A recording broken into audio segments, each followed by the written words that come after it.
नमस्कार दोस्तों, मैं शिवम कुमार बेग आप सभी का स्वागत करता हूं आपके अपने चैनल एसकेवी क्लासेज में। आज मैं आप लोगों के लिए इतिहास में ही पहला टॉपिक जो है एक अप्रोच के लेके चल रहा हूं, मतलब सिर्फ एक परिचय के लिए बिहार। उसके बाद हम लोग बिहार के इतिहास पढ़ेंगे, ज्योग्राफी, पॉलिटी, इकोनॉमिक्स वगैरह से पढ़ेंगे। तो बिहार एक परिचय में हम लोग जिस टॉपिक को मतलब एक परिचय जानना है, बिहार क्या है, इसकी क्या प्रणाली है, कैसी व्यवस्था है, कहाँ अवस्थित है, इसके बारे में सिर्फ एक साधारण सा छोटा सा नॉलेज जानते हैं। बिहार एक परिचय। तो बिहार एक परिचय के बारे में मैं पहले साधारण रूप से बता देता हूँ कि बिहार जो है भारत का, यदि आप लोग मैप देखिएगा, भारत के मैप में थोड़ा डिस्कस कर लेते हैं। जैसे कि ये हो गया आपका भारत का मैप।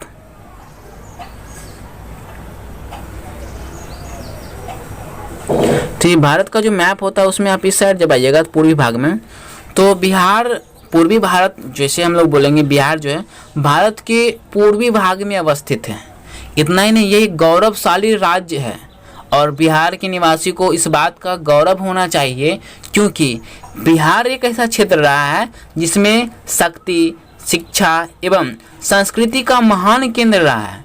साथ ही साथ प्राचीन मगध में यदि हम बात करें तो प्राचीन मगध में जो साम्राज्य थे, जैसे नंद, मौर्य, गुप्त इत्यादि जितने भी महान वंश थे, उसमें से यहाँ जो राज्य स्थलीय व्यवस्था थी वो ज़्यादा महत्वपूर्ण थी।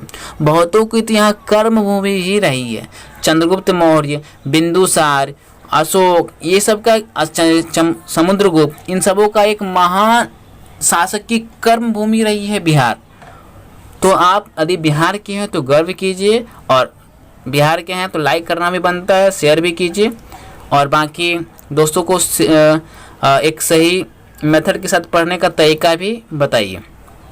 साथ ही साथ शिक्षा का केंद्र का थोड़ा हम लोग चर्चा करें यदि, तो नालंदा एवं विक्रमशिला जैसे विश्वविद्यालय के माध्यम से ही शिक्षा का वैश्विक केंद्र बना है। वैश्विक केंद्र का मतलब ऐसा, जैसे कि आप लोग देख रहे होंगे कि भारत से स्टूडेंट कुछ इसे इंग्लैंड पढ़ने जाते हैं, अमेरिका, न्यूजीलैंड ये सब जाते हैं, उसी प्रकार से इसका जो प्रक्रिया स्टार्ट हुआ था, यह प्रक्रिया पहले बिहार से ही स्टार्ट हुआ था।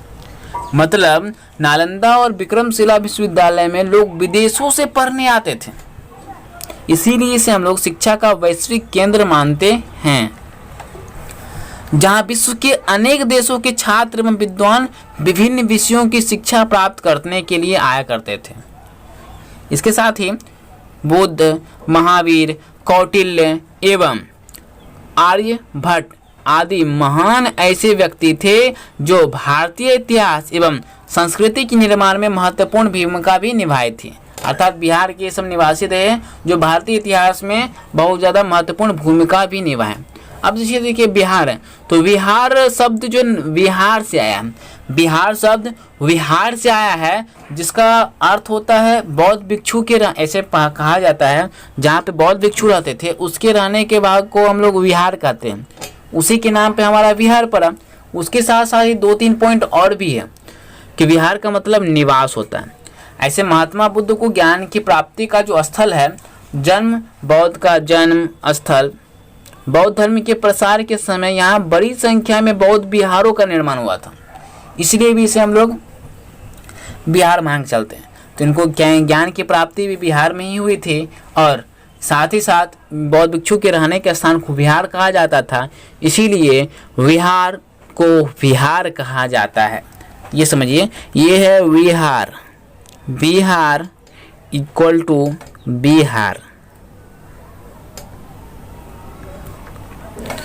अब बिहार में भौगोलिक बात यदि हम लोग करें, भौगोलिक स्थिति के बारे में, तो ये बिहार में जो भौगोलिक स्थिति है वो आर्द्र जलवायु, साथ साथ ही पश्चिमी बंगाल जाएंगे तो जैसे कि एक मैप मैं बता देता हूँ, मैप से आपको परिचय के बारे में सिर्फ एक नज़रिया देख लीजिए क्या है। जैसे कि ये हमारा एक मैप है,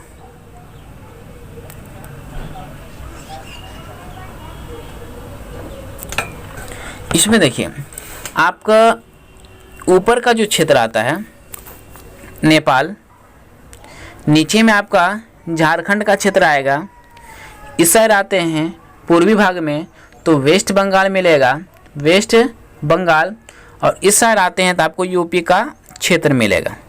अब देखिए एक अप्रोच क्या है कि भौगोलिक रूप से यदि बताया जाए तो आर्द्र जलवायु वाले पश्चिमी बंगाल ठीक है। इस साइड जैसे आप देख रहे हैं ना, इस साइड तो आर्द्र जलवायु वाले हैं, ठीक है।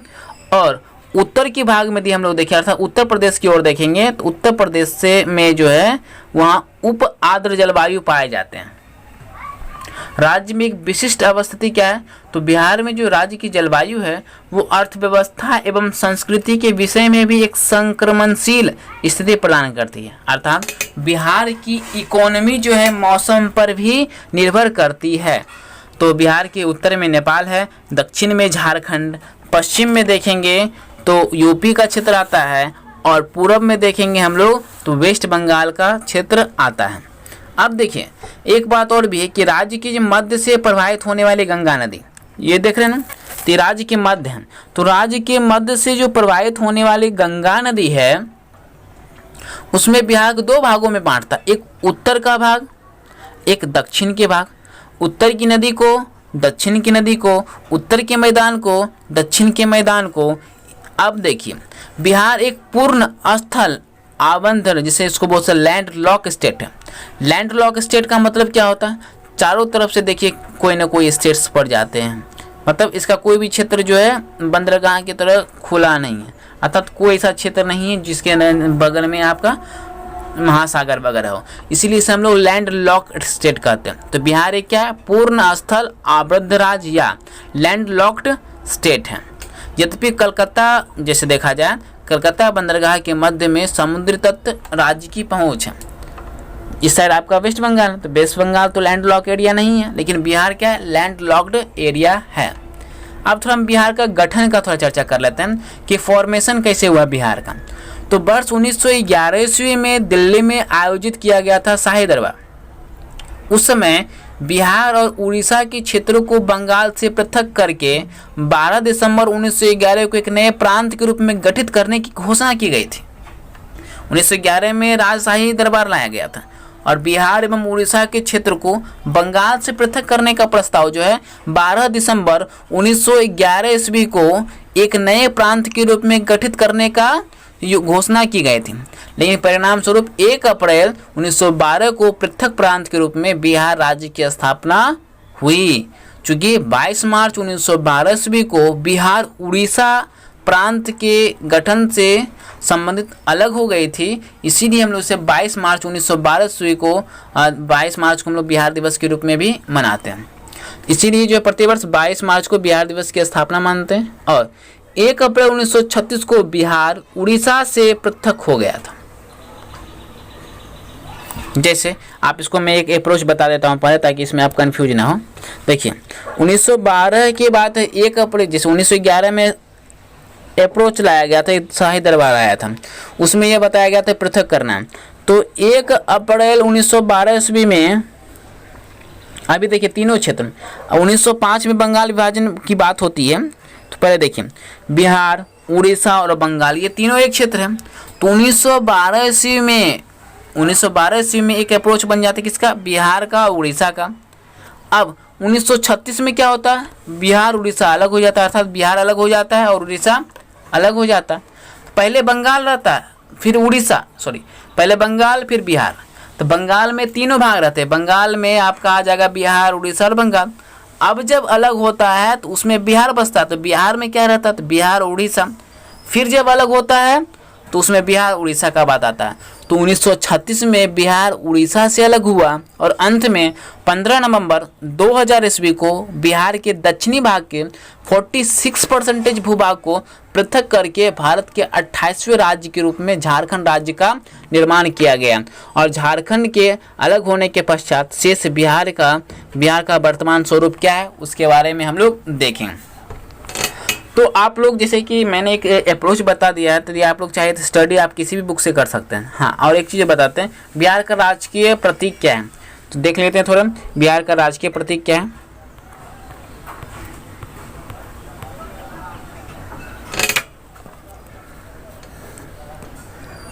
बिहार का राजकीय चिन्ह बोधि वृक्ष, राजकीय पशु बैल है। अब देखिए यदि ये जानना है कि राजकीय चिन्ह बोधि वृक्ष क्यों है, देखिए बोधि वृक्ष इसलिए अप्रोच किया था, इसलिए माना जाता है क्योंकि यहाँ पे महात्मा बुद्ध इसके निकट बैठ के ज्ञान की प्राप्ति लिए थे, इसीलिए। अब बैल क्यों है? तो सिंचाई का हमारा प्राचीन सभ्यता थी, उस सभ्यता में सिंचाई का व्यवस्था जो है बैलों के माध्यम से किया जाता था, इसीलिए हम लोग राजकीय पशु बैल को मानते हैं। नेक्स्ट है राजकीय पक्षी। राजकीय पक्षी क्या है? गौरैया। ये देखिए पेसेराइड जाति की है, इसका विलुप्त होने लगा, इसीलिए इसकी संरक्षण के लिए इसे हम लोग राजकीय पक्षी के रूप में मानते हैं। अब हमारा राजकीय मछली की चर्चा यदि हम लोग करें तो राजकीय मछली हमारा देसी मांगुर है। कौन है? देसी मांगुर। नेक्स्ट पॉइंट में देखते हैं राजकीय पुष्प गेंदा है। राजकीय पुष्प गेंदा को क्यों बनाया गया? तो देखिए आपको पता होगा जितने भी सांस्कृतिक कार्यक्रम किए जाते हैं उसमें गेंदा के फूल का बहुत बड़ा योगदान होता है। गेंदा के फूल का बहुत बड़ा योगदान होता है और इसका वैज्ञानिक नाम जो है कैलेंडुला ऑफ्लिसेंस है। कैलेंडुला ऑफ्लिसेंस है, तो ये याद रखिएगा, हो सकता है पूछ भी दिया जाए। अब देखते हैं राजकीय वृक्ष कौन सा है। राजकीय वृक्ष कौन सा है? तो राजकीय वृक्ष आपका पीपल है। अब पीपल को क्यों बनाया गया? आप भली बात जान रहे हैं, पीपल रात्रि के समय में भी ऑक्सीजन देता है अन्य वृक्षों की अपेक्षा। साथ साथ इसका टहनी हो, शाखा हो, वृक्ष हो, जड़ें हो, ये कहीं ना कहीं औषधि बनाने में सहयोग प्रदान करती है, इसीलिए राजकीय वृक्ष पीपल है। तो उम्मीद करते हैं कि हमारा ये जो टॉपिक आप देखे होंगे तो उस टॉपिक के माध्यम से आपको एक समझ में आया होगा कि बिहार एक परिचय के बारे में। इसके साथ साथ यदि आप लोग नहीं समझ पाए तो 2 मिनट में एक बार हम रिकवर कर देते हैं इसको, ताकि समझना आपको आसान हो जाए। तो बिहार पूर्वी भारत का एक राज्य है जो एक गौरवशाली अतीत से समृद्ध है। यह अनेक शताब्दियों के शक्ति, शिक्षा एवं संस्कृति का महान केंद्र रहा है, जो प्राचीन मगध राज्य का केंद्र, नंद, मौर्य एवं गुप्त आदि महान वंशों की स्थल रही है। चंद्रगुप्त मौर्य, बिंदुसार, अशोक एवं समुद्रगुप्त आदि महान शासकों का कर्म भूमि रहा है। नालंदा एवं विक्रमशिला जैसे विश्वविद्यालय के माध्यम से यह शिक्षा का केंद्र बना। यहाँ विश्व के अन्य देशों के छात्र एवं विद्वान विभिन्न विषयों की शिक्षा प्राप्त करते हैं और बुद्ध, महावीर, कौटिल्य एवं आर्यभट्ट आदि महान विभूतियों की इस भूमि ने भारतीय इतिहास का एक अप्रोच बताया है। तो नेक्स्ट में देखेंगे हम लोग कि संस्कृति के निर्माण में महत्वपूर्ण भूमिका निभाई है। बिहार विहार शब्द का अपभ्रंश है जिसका अर्थ होता है निवास। बिहार महात्मा बुद्ध का ज्ञान प्राप्ति स्थल तथा बौद्ध धर्म का जन्म स्थान है। बौद्ध धर्म के प्रचार के समय यहीं बड़ी संख्या में बौद्ध विहारों का निर्माण हुआ जहां बौद्ध भिक्षु निवास करते थे। इसी कारण इस क्षेत्र को बिहार विहार कहा जाने लगा। बिहार भौगोलिक रूप से आर्द्र जलवायु वाले पश्चिम बंगाल तथा उप आर्द्र जलवायु वाले उत्तर प्रदेश के मध्य स्थित है। राज्य की एक विशिष्ट अवस्थिति राज्य को जलवायु, अर्थव्यवस्था एवं संस्कृति के विषय में एक संक्रमणीय स्थिति प्रदान करती है। बिहार राज्य में उत्तर में नेपाल, दक्षिण में झारखंड के साथ सीमा बनाती है। ये हमारा मैप है बिहार, प्यारा बिहार है, इसको हम लोग डिस्कस भी करेंगे। और बिहार से मैप को आपको बिल्कुल याद होना चाहिए। यदि आपको मैप याद है तो एग्ज़ाम में क्वालिफाई करने की संभावना 80% बढ़ जाती है आज के समय में। तो राज्य के मध्य प्रवाहित होने वाली गंगा नदी से 2 आसान मैदानी भागों में बांटते, एक उत्तर दक्षिण में। बिहार को एक लैंड लॉकेटेड स्टेट माना जाता है।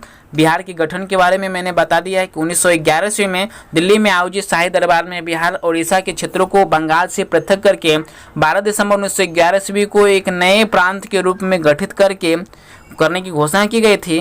परिणाम स्वरूप 1 अप्रैल 1912 को पृथक प्रांत के रूप में बिहार राज्य की स्थापना हुई। चूँकि 22 मार्च 1912 को बिहार उड़ीसा सहित प्रांत के गठन से संबंधित अधिसूचना जारी हुई थी, तो इसीलिए प्रतिवर्ष 22 मार्च बिहार के स्थापना दिवस के रूप में जानते हैं। 1 अप्रैल 1936 को बिहार उड़ीसा राज्य से पृथक हो गया। 15 नवंबर 2000 को बिहार के दक्षिणी भाग के 46% भूभाग को पृथक करके भारत के 28वें राज्य के रूप में झारखंड राज्य का निर्माण किया गया। झारखंड के अलग होने के पश्चात शेष बिहार का वर्तमान स्वरूप। यदि भौगोलिक स्थिति आपको बताया जाए तो 24 डिग्री 20 मिनट 10 सेकेंड इंच का ही हम लोग बात करेंगे, हम लोग 10 सेकेंड का बात करेंगे, घंटे, डिग्री, मिनट और इंच लेके चलेंगे। तो उत्तरी अक्षांश में देखेंगे 20, मोबाइल नंबर के रूप में याद रखिए 24 20 10 27 31 15 उत्तरी अक्षांश का। जबकि पूर्वी देशांतर की बात करें तो 83 19 15 और 88 17 14। राजकीय वृक्ष बोधि वृक्ष हो गया, राजकीय पशु बैल हो गया, राजकीय पक्षी गौरैया, राजकीय मछली देसी मांगुर, राजकीय पशु गेंदा और राजकीय वृक्ष पीपल। ये एक आपका एक सही समझ लाने के लिए मैंने सिर्फ ये बताया, बाकी फिजिकली हो के मैं आपके सामने बोर्ड के माध्यम से विहार दृष्टि के बारे में नेक्स्ट पॉइंट में आएंगे और अच्छे से समझेंगे और याद भी करेंगे। अभी तक के लिए आप लोग चैनल पर नहीं जुड़े हैं तो चैनल से जुड़ जाइए। मिलते हैं नेक्स्ट वीडियोज़ में, अभी तक के लिए धन्यवाद।